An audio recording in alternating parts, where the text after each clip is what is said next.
Hello po guys, final part po to, part 28 ng season 13, What is Written Truly Happen. Thank you po talaga sa lahat ng dadaanan ng content ko na to. Si God na po ang bahala sa ating lahat. Maraming salamat po sa lahat ng nagtatapos ng content ko. Be steadfast in our faith to our Creator. Final part na po to, part 28 ng season 13, What is Written Truly Happen. POV ko na lang po to guys.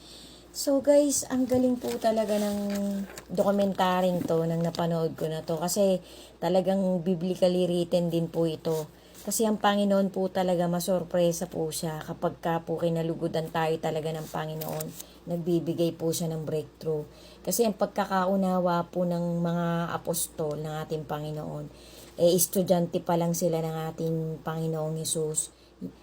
All the while po pala, binigyan na sila ng Panginoon bawat isa sa kanila, lalo na po si Little James tsaka si Simon Peter, kasi siya po yung leader eh. Ang dami po nilang napagaling, ang dami po nilang nahatidan ng good news na pinanonood lang po nila ang Panginoon.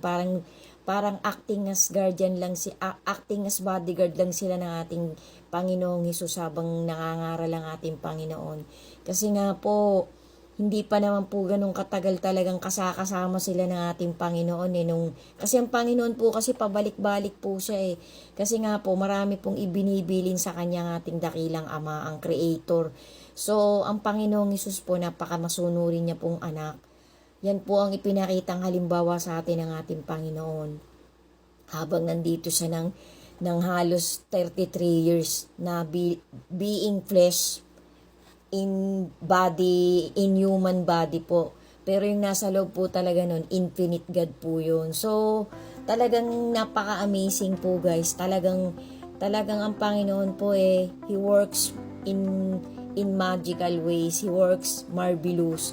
So, talagang kamangha-mangha po kapag talagang ang isang tao ay kinalugudan ng ating Creator. Tapos sinisikap niyang magpakabuti at magpakatuwid. Yan po ang lesson guys. Yan po ang talagang pagsikapan natin na patatagin pa natin ang kapit natin sa ating Creator.